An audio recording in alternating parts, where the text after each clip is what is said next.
Welcome to A Word with Tom Merritt. I'm Tom Merritt, and I'm not here to tell you what to think. I'm here to talk with people about how we think, because there's way more information than any of us could possibly wrap our heads around. So we have to take shortcuts. We have to figure out how to choose what information we pay attention to. And I would have these kinds of conversations growing up with my grandpa Carl in his front room talking about the news of the day, with my grandma Roxy in her front room just talking about life. And I got lots of different ways of looking at the world, great conversations, and it all was leading up to this moment right now. Welcome into the front room, Khaw. Hi, happy to be here. Cass, you are many things, but among the many things you are is an author of horror stories, right? That is correct. We're going to talk with Cass about the word scare, because it's also October when we're recording this. So it's the season to talk about scare. Let's start with what scares you. When you think of the word scare, what do you think of? Right off the top of my head, I just had an interview very recently where they asked the same question. And the thing that terrifies me more than anything else right now is, and we're going to go dark straight up.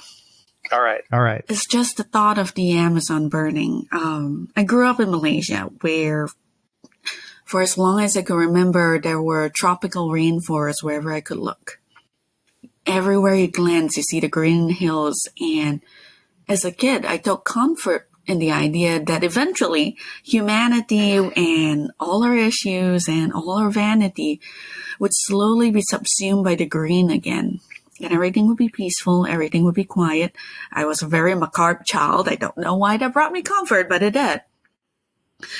But as an adult, seeing news of the Amazon burning, it struck me very deeply because if the rainforest of home were something sacred to me, the Amazon, I guess on some level, was almost godlike, a thing that should have been safe from us, a thing that we should have never been able to ruin in that way, and yet we had it burning. And that terrifies me, and all of the other little things about climate change, including the fact that rainwater is no longer safe to drink. There's something about that is the overwhelmingness of it, the lack of immediate control, right? Where it's something that I think we all wish we could, but you can't go put out that fire, right? It's that is part of the frightening aspect of it. It seems like it is definitely so. It's a weird kind of cosmic horror, I feel. Given that so much of cosmic horror deals with the idea of being very small and very hopeless in the face of, I wouldn't say cruel things. Cosmic horror does not necessarily revolve around evil, just powers far beyond our control. When you think of scare, do you think of larger things, more cosmic things like that, rather than, jump scares and ghouls and goblins and that? Yes and no. When I think of the word scare, I think of stuff like that, definitely. But I also think of things that are a lot more intimate. So for about 10 years of my life, I was nomadic. I was in a different country every 3 months. I never stopped traveling, and that was my whole life for a decade. And one of the things that struck me about that is how utterly unsafe we are.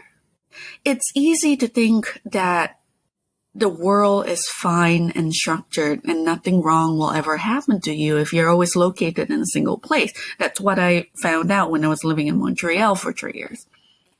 But the reality is, every sound that you hear in a neighboring home, every scratch on the door, it could be something else. It could be someone trying to break in. It could be something worse.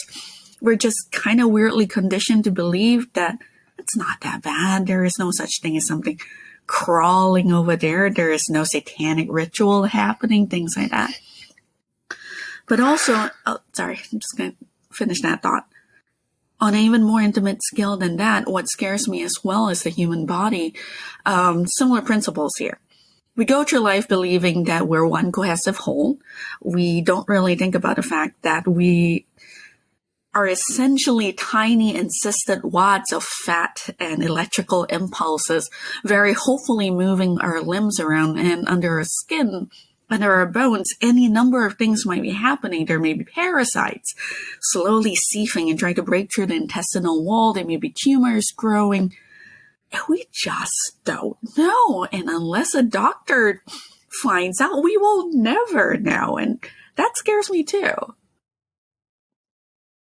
It is the uncertain that often scares people. I don't know if I would say I had a nomadic situation like you were describing, but I don't remember exactly what the number is. But for a good 10, 15 years of my life, I didn't live more than 3 months on average in any given place.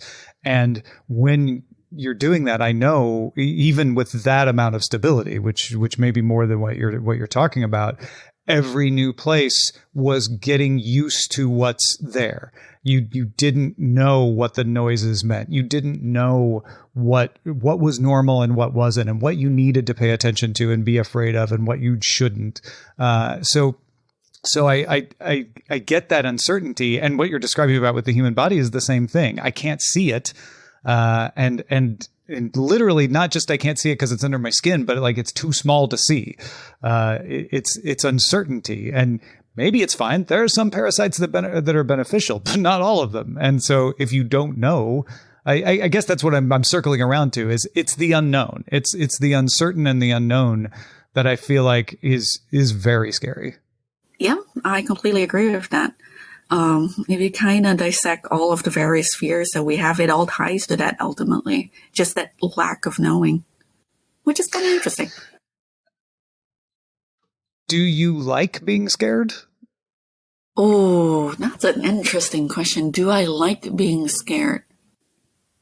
Yes, actually. Especially how adrenaline and endorphin kind of entwine sometimes. And I believe really strongly in the idea of neuroplasticity.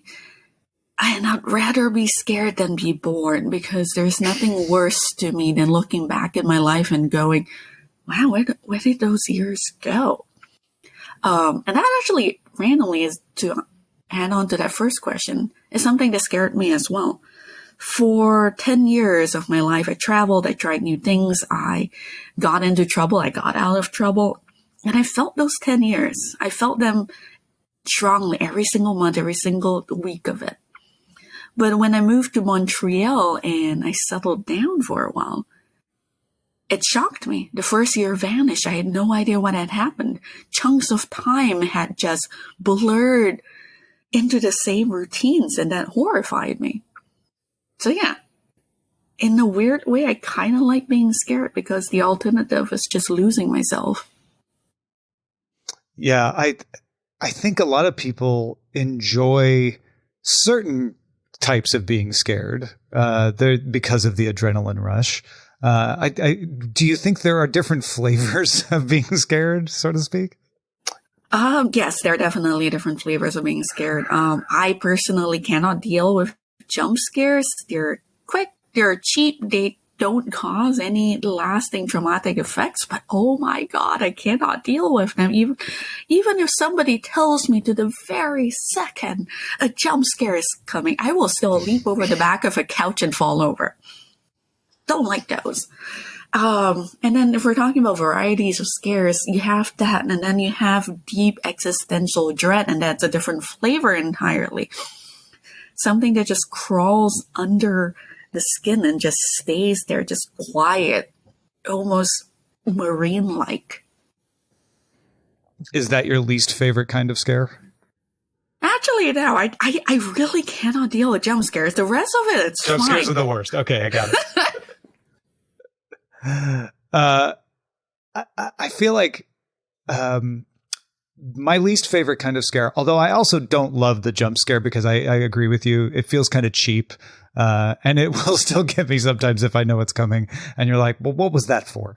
The first horror movie that made me realize I didn't not like horror movies was The Shining, because it was the first movie where I was realizing that scare could be a slow burn, not necessarily all about, Freddy jumping out of a closet or something.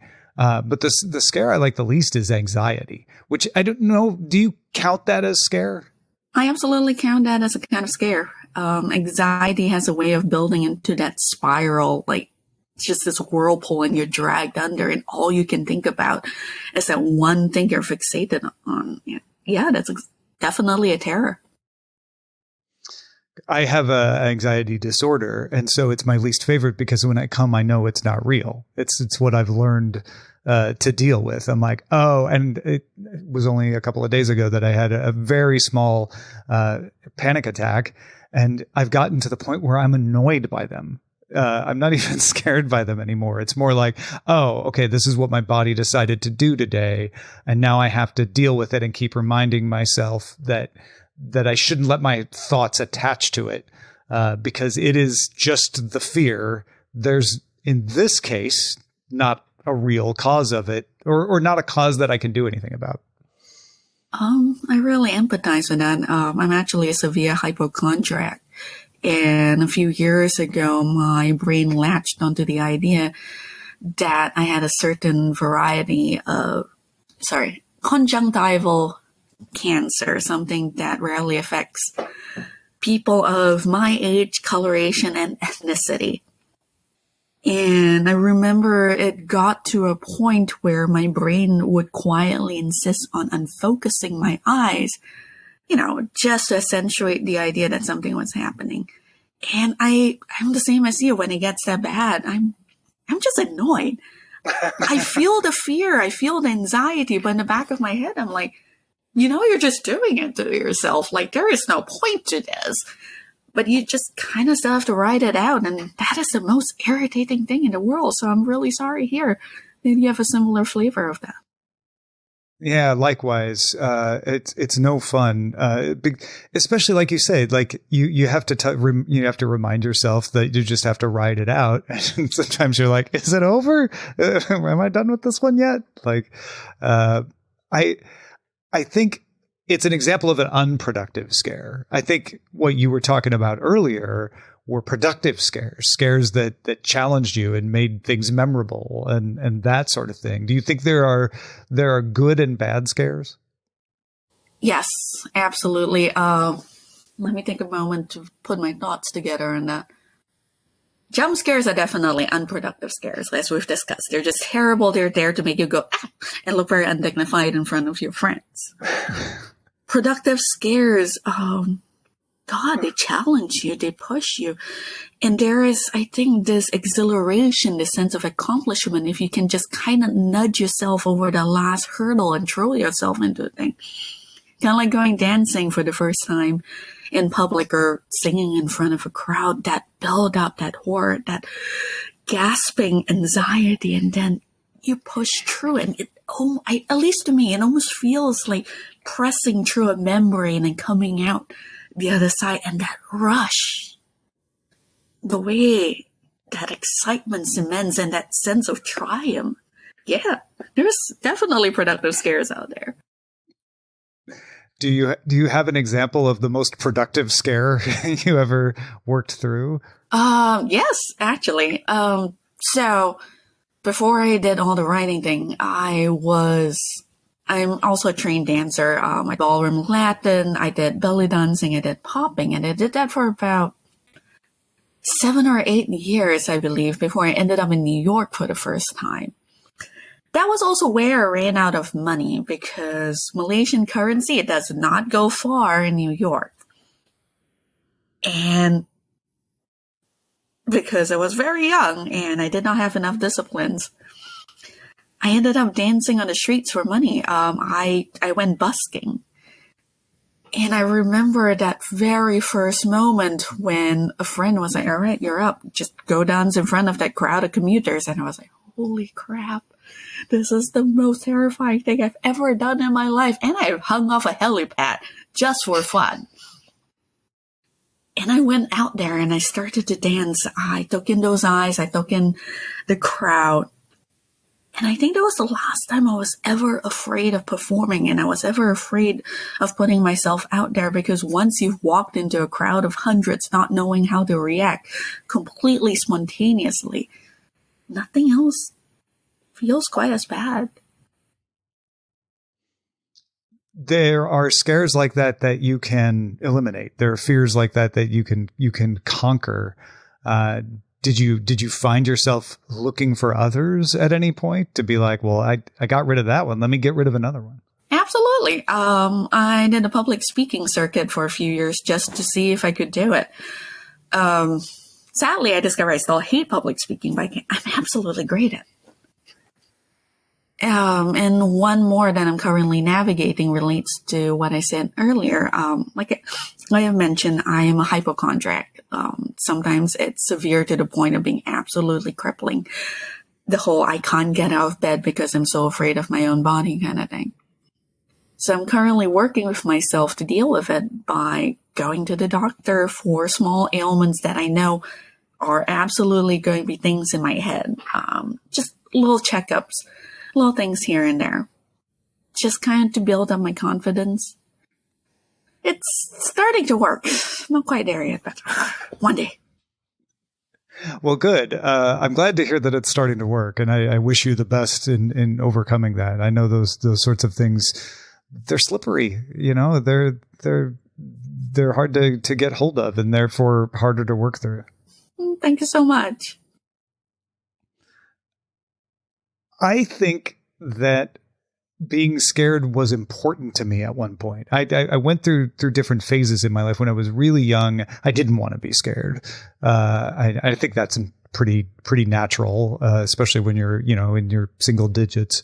And then I got to a point when I decided I wanted to do scary things. And it was after I had experiences where, I moved to a place. I lived in the same house I was born in for the first 18 years of my life. And then I moved away, and that was terrifying because I'd never lived anywhere else. But once I realized I could do it, I started to want to do scarier things. And this, I don't want to use the word addiction because it has so many negative connotations, but do you think becoming scared becomes a habit? Do you think it becomes a thing that people, obviously there are adrenaline junkies and all of that sort of thing, but what do you think of that idea of the scare as being something that is almost a hobby? I could absolutely see that. I don't think I'm one of those people personally, but there's definitely something compelling about chasing the next thing that you're afraid of, trying to conquer it. Especially if you're the kind of person who believes that this is just the only life that we get. Because at the end of the day, when you're in your deathbed, what do you want? Do you want to say that you have met every challenge head on, or that you have run away from it? And that thought, I think, drives people. I know it drives me in a different way.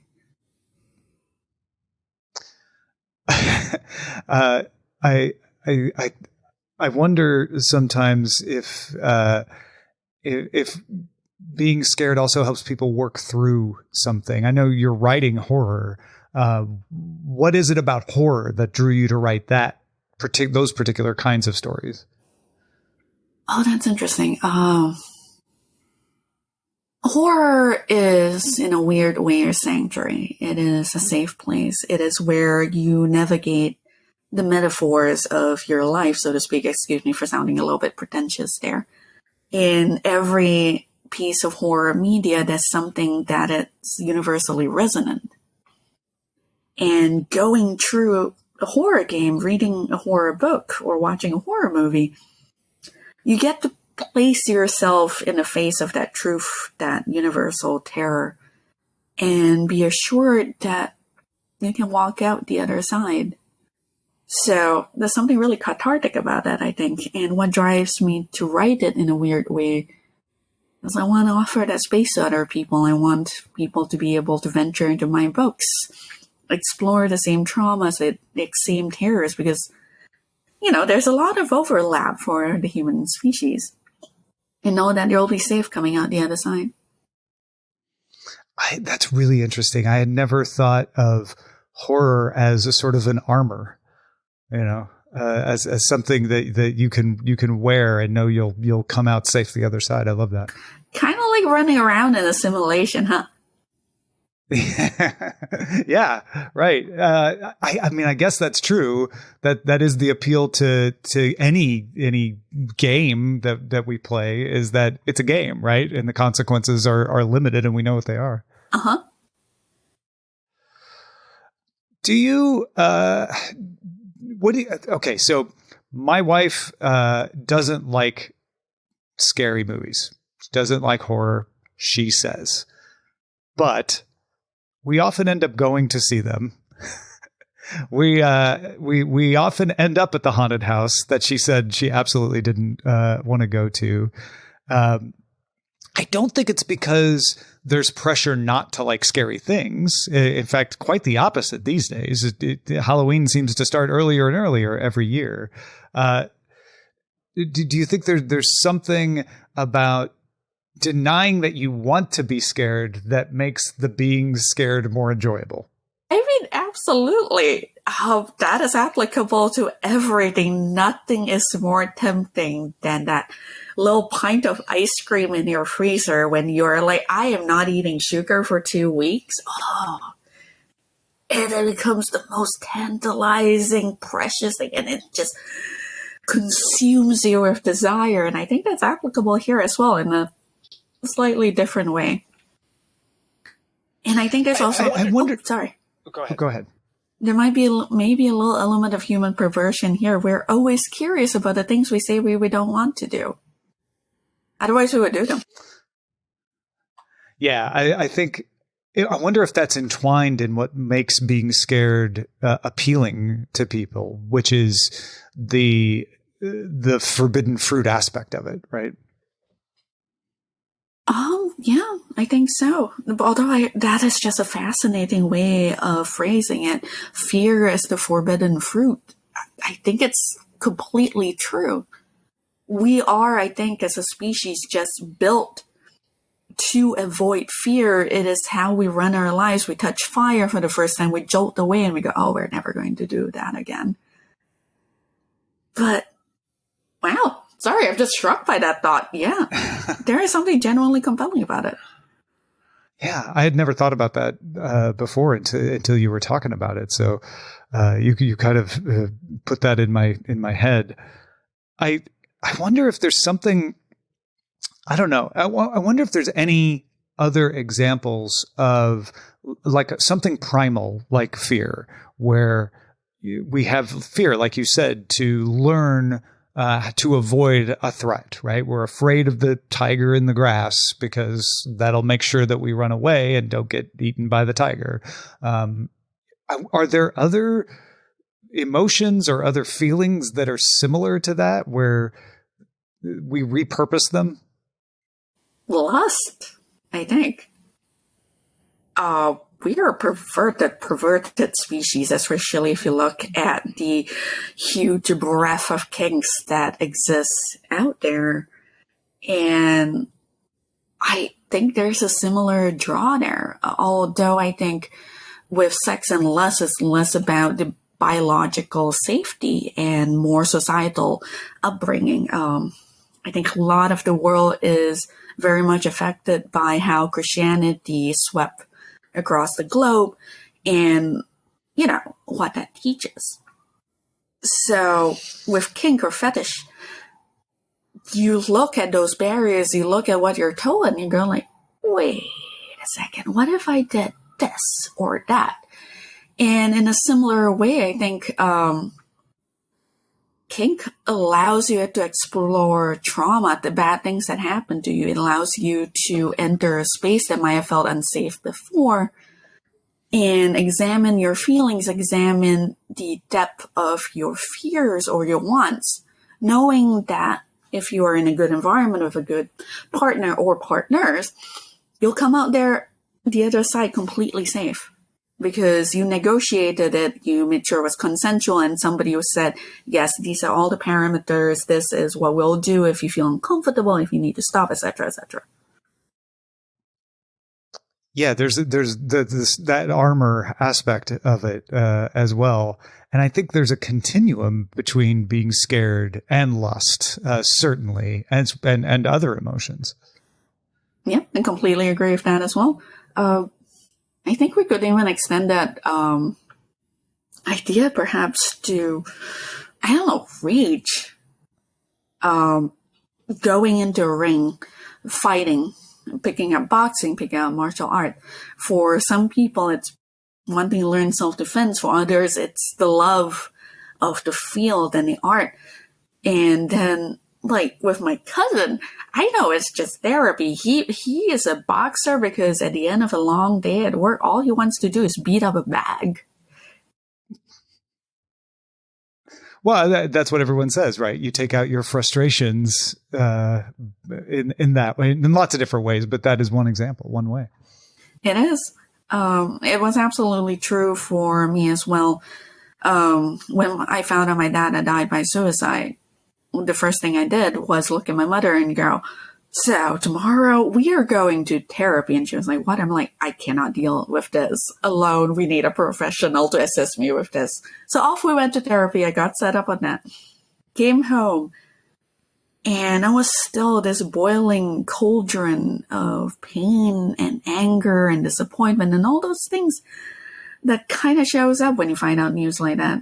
So the next thing I did was sign up for personal training. I had done kickboxing for a few years before that, but I wanted something else. I wanted to be competitive because I knew it would put my body through a lot. It would demand a lot from me, and I would have an outlet for everything I was feeling. And that led to doing like 4 or 5 hours at the gym every day for about a year. I have a distinct memory of at one point, I was like, I could probably do a 5th class. And my trainer, who is 6 feet tall, and I am not 6 feet, I'm about 5'4", and I look like a chipmunk if you've not seen my pictures before, walked over to me as I tried to go to the class, picked me up by the waist, and just calmly walked to the door, pushed me out, pulled the door closed behind him. As I stared at him in just complete confusion, he went, go home! Yes, so definitely. Punching things it's good. Well, I'm sorry you had to go through something like that, and I'm impressed by your immediate reaction, which I think more people should feel comfortable having, which is we need to go to therapy. And also, I'm thankful that you had an instructor that was able to help you put the limits there. He was a great guy. He knew exactly what I was going for, how much I needed to distract myself. Although to this day, I still don't think he really should have just kicked me around as much as he did. Every time I got too tired and fell over on the floor, his way of testing whether I had enough was to just kick me in the ribs a few times to see if I would bounce back on my feet and start chasing him. If I just laid there groaning, going, let me die, he'd let me rest. That does seem extreme. I did ask for extreme, so can't blame it. Nonetheless. Do you think it is ever bad to not be scared?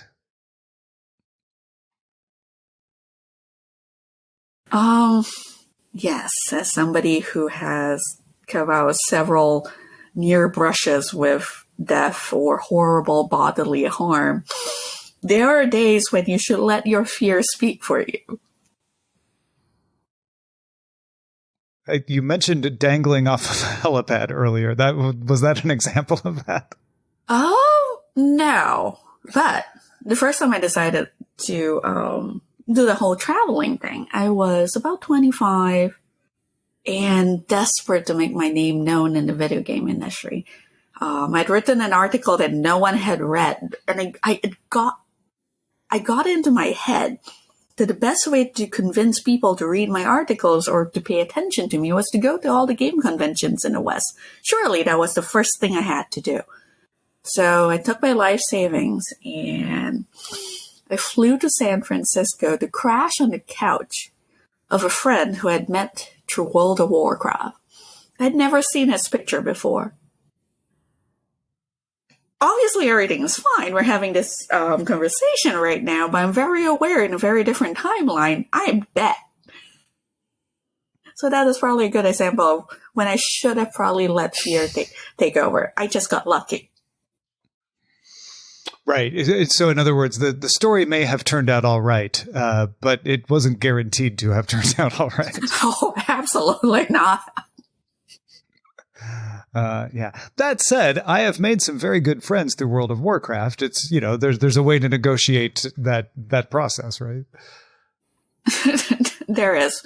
And he was lovely. And everything obviously turned out all right. But just at the back of my head, I'm like, When I moved from Austin to San Francisco, I ended up staying with two people along the way as I made my way out, because I packed all my stuff in a U-Haul, rented it, and then drove out.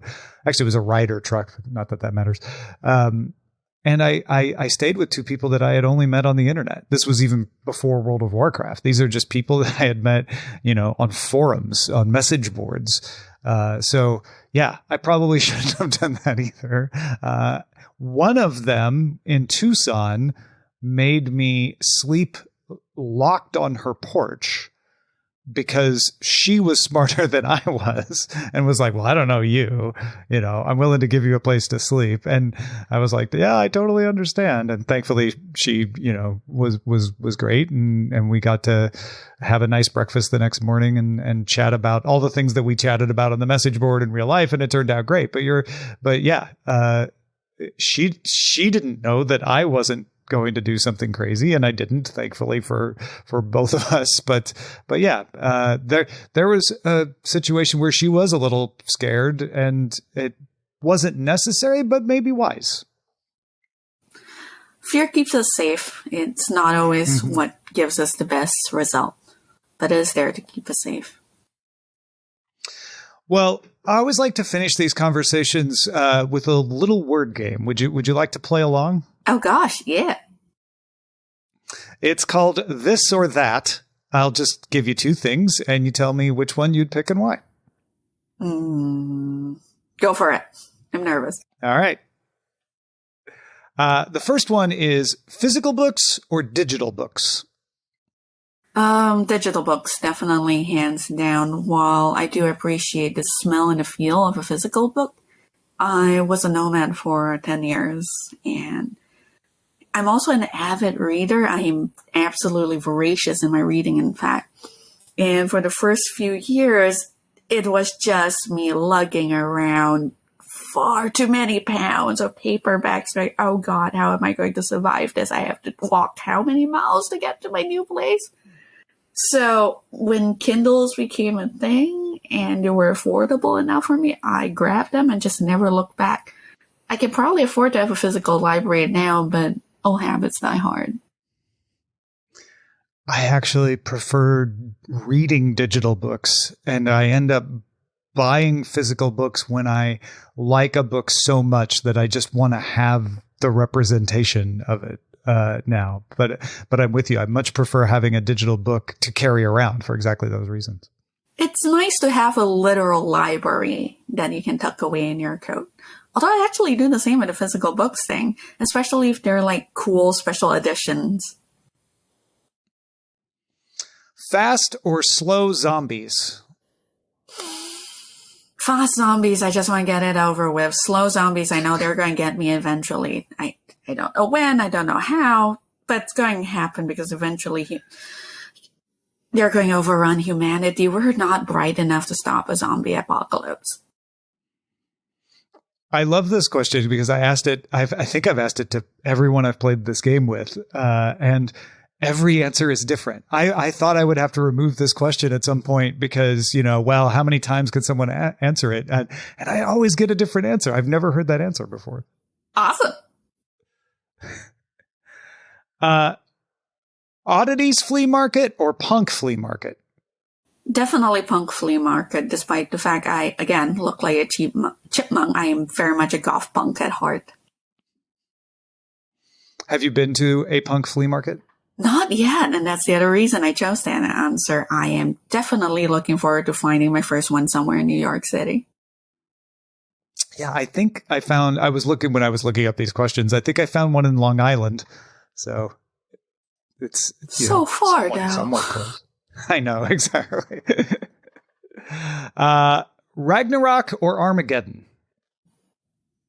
Ragnarok, hands down. Giant wolf, serpents out of control, Valkyries in the sky, epic fights, frost giants. Armageddon just seems in comparison. Yeah, what's not to love about a good Ragnarok? Savory or dessert crepes? Oh, you're really throwing the tough ones at me now. Savory or dessert crepes? Dessert crepes by a very slim margin, because one of my favorite things in the world is the lemon zest and sugar crepes that you can get in Paris, where they do it just right and the acidity and the sugar blend perfectly. Now I'm hungry. I'm not sorry. Dreams or nightmares? That one's interesting. My first instinct would be dreams, but at the same time, I've had night terrors for as long as I could remember. And I do mean for as long as I could remember. As a child, I had a habit of waking up mid-run as I was trying to escape something in my nightmares. But I started getting used to them, I think, around my teens. And I have this distinct memory of being stuck in a nightmare and velociraptors were chasing me and my friends through this weird little village.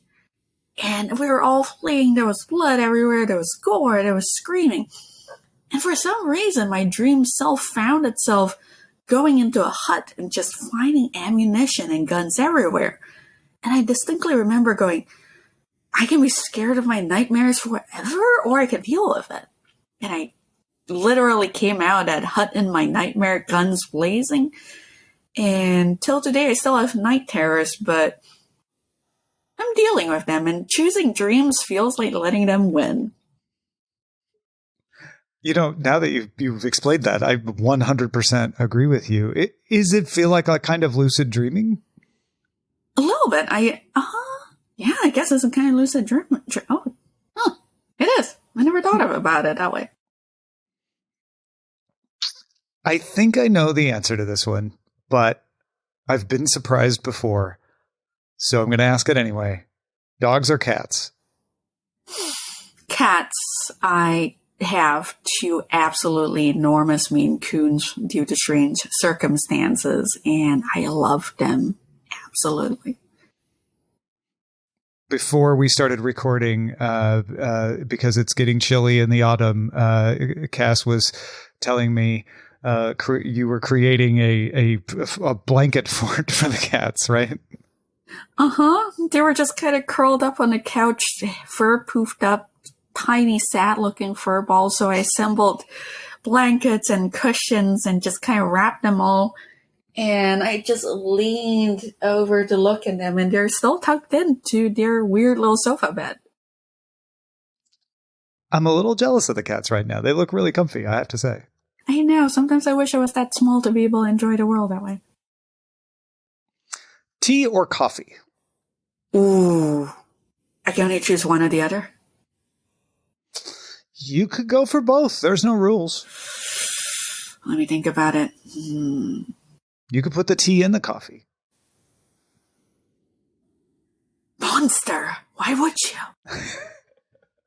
you? Coffee. While I like how many varieties of teas there are, and I am also a very, very heavy tea drinker, there is nothing like that first cup of coffee, especially when someone else makes it and hands it over and you're stumbling over, and you take that first bitter sips and sit down, take in the fumes, and just get ready for the day. I have to say that American drip coffee, the classic drip coffee, is really the only thing I miss when I travel away from the U.S. I usually immerse myself in everything else about wherever I am, their food, their culture, but I do always miss the coffee. Well, same here. There's just some special quality to it. I don't know what it is. And I actually really enjoy diner coffee, although a lot of people are like, that's trash. I love diner coffee. It's good. I think I may have even mentioned it on the show before, but one of the best cups of coffee I ever had was at like this cheap diner in the middle of a national park in Texas one time, and it was probably even instant. I don't even know, but it was just really good. Sometimes the world surprises you in that way. All right. Last one. Hot or cold? This one's interesting. So if you asked me that question about 15 years ago, I would say hot, because I grew up in Malaysia. I'm really used to the tropical heat. But after 3 years in Quebec, anything above 67 Fahrenheit makes me want to claw out of my skin. So definitely cold. So Quebec readjusted your internal thermometer? Pretty much. We regularly had temperatures of negative 40 Fahrenheit. Yeah, that'll do it. Right? Well, Kes, thank you so much for talking, for opening up so much and sharing so much with me today. I really appreciate it. Thank you so much for having me on this show. I love your questions. They really made me think a lot. Oh, thanks. I'm glad. I know you have lots of projects, lots of books. This will be out within, it won't be out immediately after we record. So I don't know if you've got something coming up or if your short stories are the most recent thing, but let me just leave it to you. What do you want to tell folks about as far as your writing or anything? I have my debut collection coming out through Undertale Publications in November, actually. Gosh, that's so close. If you've ever read my short stories and wanted them in one nice little package, consider pre-ordering or ordering, depending on when you hear it. And next year, my mermaid novella comes out in May. It is the story of an immortal carnivorous mermaid and a strange doctor who find himself in the deep woods, confronted with 3 surgeons and a village of feral immortal children. It's going to be very bloody, and that's all I'm going to say about it. I am ready for that. I am very excited for that. I will be looking out for that. I'm a big fan of the mermaid, the real mermaid stories, not the happy singing mermaid. Those are fine. I'm not going to yuck your yum if that's your thing. But I've gotten to know some of the more traditional, like, dangerous mermaid stories. I can't wait to read yours. That sounds amazing. My mermaids are always hungry. So the collection is called Breakable Things, right? That's right. So if it's past November, go buy it, and if it's not out yet, pre-order it. Thanks to our producers, Jen Cutter and Anthony Lemos. Thank you for listening to this show and telling your friends about it. You can get an ad-free version of this show with Acast Plus. Click on Access Exclusive Content at awordpodcast.com, and we'll have a word with you next time.